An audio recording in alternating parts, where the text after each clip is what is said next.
Top story, an elderly man with dementia shot and killed by a Guadalupe County deputy. The encounter was captured on the deputy's body cam. The man's family called EMS for help because he cut himself. Yeah, but when the deputy arrived, the situation escalated. KENS 5 reporter Mike Jimenez spoke with the family today. And a warning, this video is disturbing. 77-year-old Kenneth Grimm was a Navy veteran who suffered from Parkinson's disease, Alzheimer's, and dementia. When his family called authorities, they expected help, but instead, Grimm ended up dead. The shooting happened in Seguin on August 27, 2024. His family says 77-year-old Kenneth Grimm had cut himself, so they called 911 for help, expecting EMS, but instead a Guadalupe County deputy showed up. He's got a frying pan. We've been trying to get it away from him. And please be careful, he's got a gash in his arm, which is why we called 911. All right. He's been trying to get out the gate, but we've got a new lock on the gate.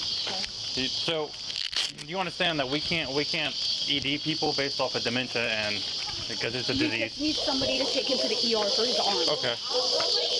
All right. See? Is that him right there? Yes. Hey! Can you drop the pan? You. Okay. Sir, can you drop the pan for me? Hey, see if you can get the frying pan, deputy. Okay.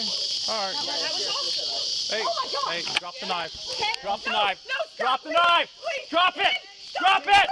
Saturday afternoon, the family, along with their attorney, held a press conference in front of the sheriff's office. Why didn't that officer have a taser? He could have used a taser. Why did he shoot to kill? He could have shot him in the leg. Grimm's daughter-in-law, Lori Chupp, said during the confrontation she tried to get the deputy's attention. I kept telling him, I've got this, please. Just back up, let me handle my dad.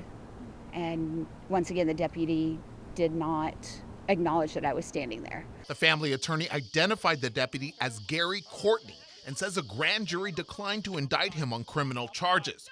The family is also calling on the Guadalupe County Sheriff's Office for change and had a message for the Guadalupe County Sheriff, Joshua Ray. Get tasers, train your officers.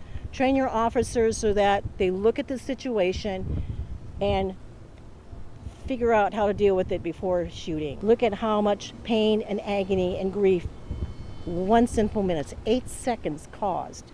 The family is also calling on the department to create a mental crisis team. You read about this, you see it on the news happening to other people.